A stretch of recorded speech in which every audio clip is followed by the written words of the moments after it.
joined today by Ali S. Ali, who is the food and beverage expert at the British Centre for Business.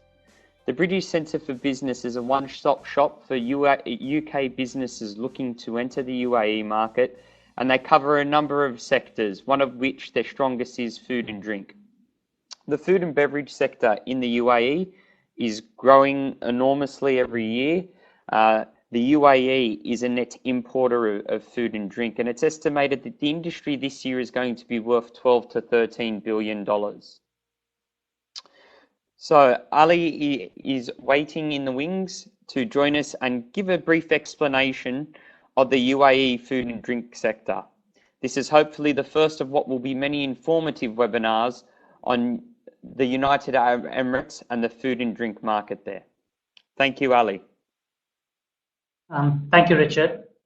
Good morning, everyone. My name is Ali S. Ali, and I manage the food and drink sector at the British Centres for Business. Today, I'll be providing you with an overview on the food and drink sector in the UAE. Before I do that, let me briefly explain to you about the British Centres for Business, what it does and what it stands for.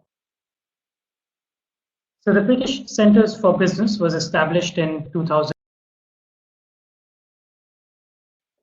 Entity established by UK Trade and Investment and British Chambers of Commerce, with a mandate to help UK companies set up, export and expand to the UAE. We work very closely with UK Trade and Investment and all the Chambers of Commerce in the UK. We are fully identified as an overseas Chambers of Commerce and are accredited by them. We offer incubation and trade services. We provide a UK government incubator scheme where we are able to obtain a trade license for UK companies so that the UK companies don't need to worry about all the paperwork required and the hassle that goes into setting up in Dubai. Under our trade services, we cover various sectors, food and drink being one of them, where we help UK companies connect with local contacts within the UAE and organize events for them in the UAE. The incubator scheme is developed in full partnership with UK Trade and Investment and the Dubai government.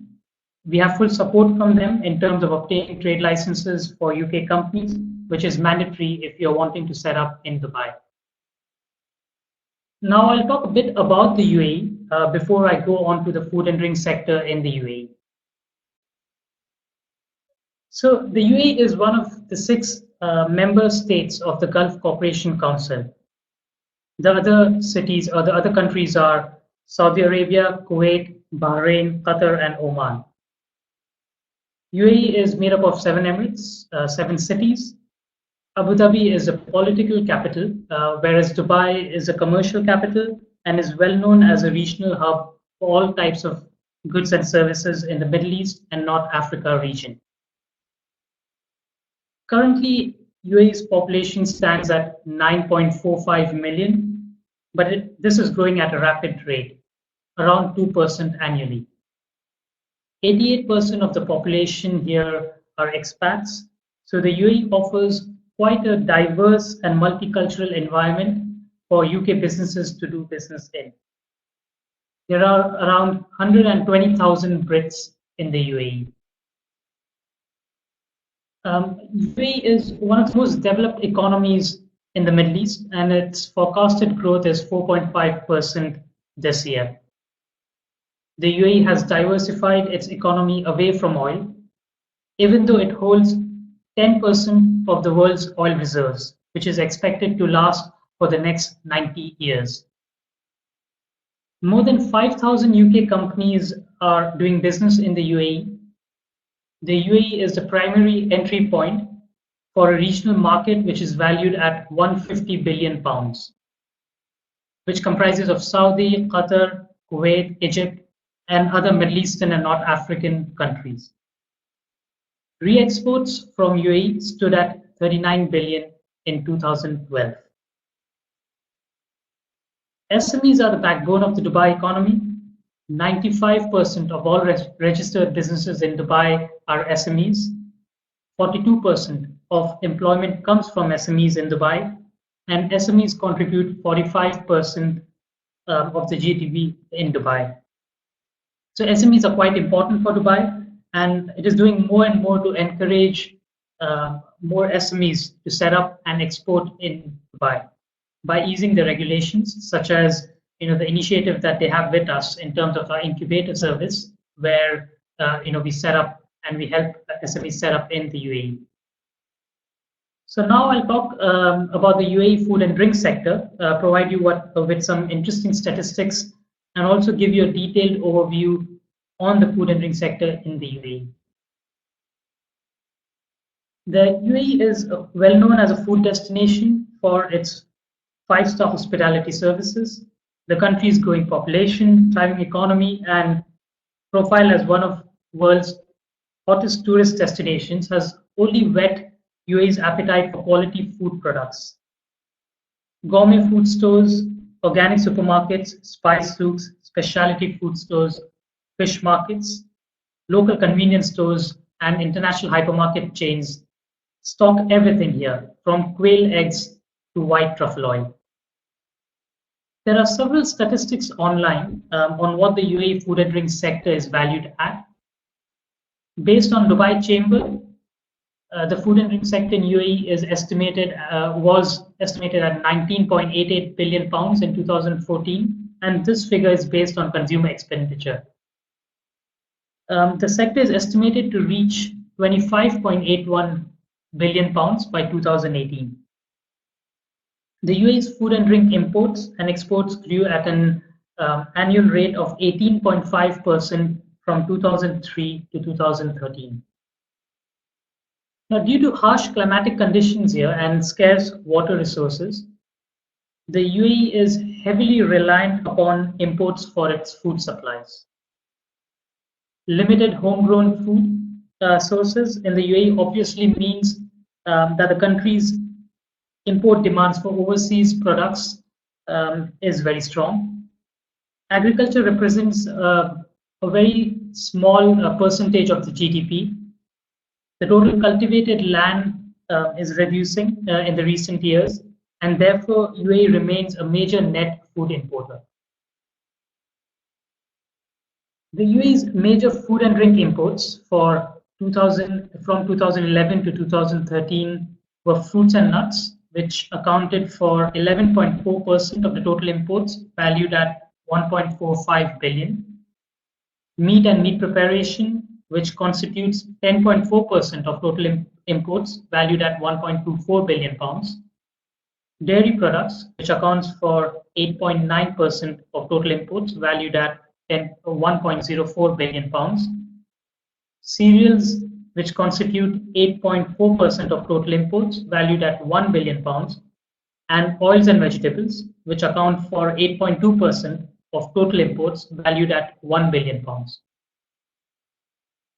Total imports from the UK into UAE were 6.4 billion pounds in 2014, out of which 417 million pounds was just food and drink.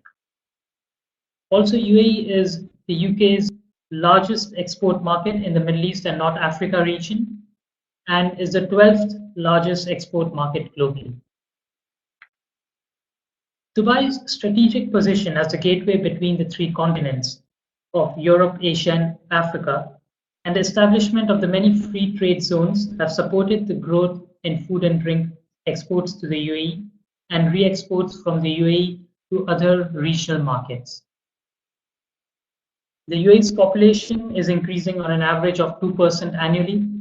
The UAE's sustained population growth and the ever-increasing tourist numbers creates a solid food market base with diversified consumer habits.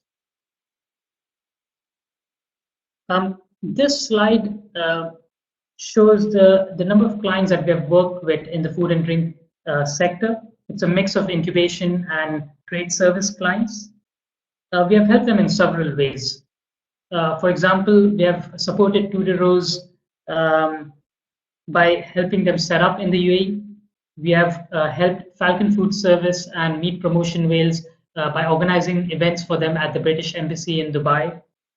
We have helped the A2 Milk Company, FJ Need Food and Love Smoothies by connecting them with relevant local food and drink contacts here. Currently, we are working with two UK companies, Shams Water and the Ministry of Cake, by arranging meetings for them with potential local contacts. If you'd like to see, the list of our entire customer base, you could always visit our website, which is www.bcbuae.com. So this brings to an end to our webinar. Thank you for listening in. If you have any questions, I'm happy to answer any questions. Thank you. Yes. Hi, Ali. It's Richard Cooter again. Many of our customers and a lot of our staff have, when thinking about the UAE in food and beverage, have a few common questions. And I'd just like to run a few past you today.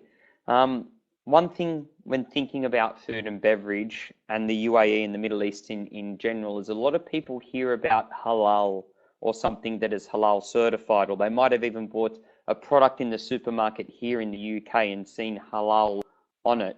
Can you give a brief rundown of what halal means? Yeah, definitely.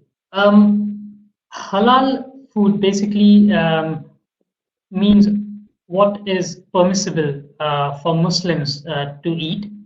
Now, in terms of what's halal in the UAE,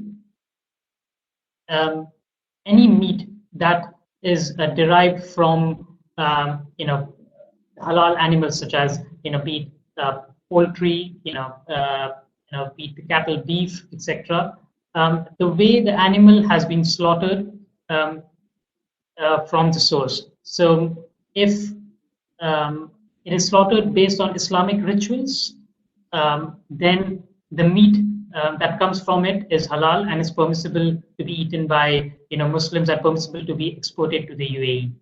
There are two halal certifying authorities in the UK, HMC and HFA, who would help factories to be halal accredited for them to export their meat into the UAE. Although pork and pork products are not halal, they can be exported to the UAE. Again, same thing with alcohol. Though it's not halal, it can be exported to the UAE. But anything else apart from pork and alcohol need to be halal in order to enter the UAE market. Just to clarify that, Ali, does that just refer to meat? So what about if it was dairy or cereals or fruit and vegetables? Do they need to be halal as well, or is it just meat and meat byproducts? So it is mainly meat and meat byproducts. If, for example, in terms of confectionery, some of the confectionaries would contain pork gelatin, which then wouldn't be halal at all and couldn't be exported to the UAE. But then some of the confectionery would also have beef gelatin, for example. Now, if the beef gelatin is halal or is derived through halal methods, then that is fine. That could be exported to the UAE. So some of the products which may not be directly related to meat, be it confectionery or dairy, may have some meat ingredients in it, and that needs to be halal. Okay, Ali.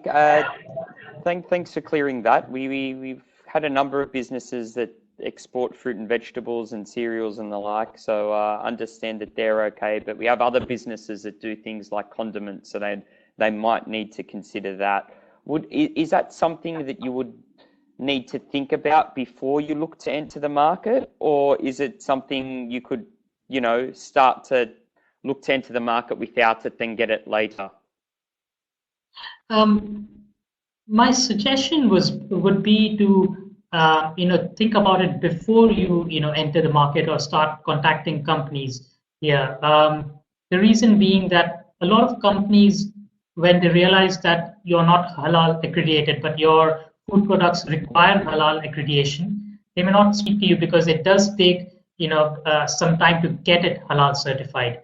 So it's best to kind of get it first halal certified, or look at those type of products which don't require a halal certification, and then think of entering the market. Okay, Ali, I understand that a lot of our customers will probably have further questions, but just confirming what you've said, we can put them in contact with yourself and you'd be happy to explain things further to them. Yes, I mean, I can check on the products and see if they require a halal certification, and also put them in touch with the two UK halal certifying authorities, HFA and HMC, to if they're interested to get it halal certified. That's fantastic, Ali. One thing that you also mentioned is in terms of businesses approaching the market. Obviously, you've got a great experience of helping UK businesses enter the market. What are the different ways, and what's perhaps the most effective way? Is somebody best just reaching out to someone, or are there certain ways, or would you recommend, given your connections, we put them in contact with yourself as a first point of call? I mean, there are several ways by which you could, enter the market. I mean, of course, one way is to kind of check with us so that we can, assign or kind of, at least signpost you to which is the best route for that particular company. But in general, to give you a quick understanding of the different routes to market, one option is to go, with a consolidator. That consolidator will be based in the UK, and they would, take on your products and send it via shipments or air freight to the UAE distributors or to the UAE retailers or even food service companies here. The other option is via a distributor, that is a distributor based in the UAE. There are some very large distributing companies here in the hotel and service industry, and also in the retail. The advantage to that is that the distributors here are well connected with the end customers, for the UK company. So it could be the big retail supermarket chains or the hotels or restaurants here. So that's where you get their capabilities that you could use. You also have the option of selling directly to retailers. A lot of supermarkets do that. They have offices in the UK to source out UK products, and even if they don't, they travel to the UK quite often to sample products directly from manufacturers. The final option would be to actually set up in the UAE. If you think there is benefit of you setting up, probably having a manufacturing facility here in one of the free zones, or setting up and assigning a distributor to distribute your products. But the reason you'd set up is to monitor the distribution network here. That's an option, and that's one way to kind of enter the market. And just picking up on what you've said, Ali, in terms of the major distributors and the supermarkets, does the British Centre for Business have those connections? So we do that. We one of our services is connecting UK companies with the local contacts here, be it in the retail chains, supermarkets, and the food service sector, hotels and restaurants and cafes. So yes, we do have contacts. At times we may not have a relevant contact for a dairy company or for a meat company, but then the whole idea is for us to source out that relevant contacts for the companies, and then make those introductions. So yes, we could definitely help companies. Oh, that's fantastic, Ali. And well, one of the things that you've said, and many people that are watching this, may not have been to the UAE or may not understand the infrastructure there. But say I had dairy or something, or say I got to a stage where I needed warehousing. I assume that works well. The transport links are good, and also just in terms of the way things are sold there, that they have big supermarkets like we have here in the UK, and that they look and feel very much the same. In terms of the infrastructure, yes, it is very advanced. I would say almost on par with the UK, and much more ahead of all the other Middle Eastern countries around the UAE. In terms of the retail, channels here, the outlay of supermarkets here, again, it is very much similar to the UK, to Tesco's or Sainsbury's or Morrison's. Very similar, kind of layouts. Some of the big hypermarket chains are as big as Tesco in terms of the size and the number of stores. For example, Waitrose supermarkets in the UK, they are also present in the UAE. So it's you get a very similar feel, and the type of products you find in the UK there would be also present here. But having shopped in both places, I think it's the product ranges are very similar. I guess the only thing I could say is that sometimes you get even more products in Dubai because of it being a regional hub, especially from the Far Eastern side of the world and that side of China and all of that. So yeah, no, definitely, it's very similar to the UK, and there isn't really a vast difference between the two countries in terms of food and drink sector. Fantastic, Ali. Well, I could ask you questions for days, but appreciate that there's a lot that makes up the food and beverage industry in the UAE, but there's also incredible opportunity for UK businesses in the country as well. And working with you, we're going to do our best to try and help UK companies take advantage of those opportunities. So I thank you for your time today, and I look forward to working with you closely to getting UK companies selling their products on the supermarket shelves of the UAE. So for everyone that has joined in today, my name is Richard Kuda. I run our Strategic Banking Alliances, and I'm also our Middle East country expert. If you do have any questions, or you do want to be put in contact with the British Centre of Business, feel free to reach out to myself. My number is there. You can contact me on 020-7489-2423 or at richard.kuda@santander.co.uk. We also have our international desk, which can connect you with a number of very interesting markets. You can reach them on 0208-947-5447 or at internationaldesk@santander.co.uk.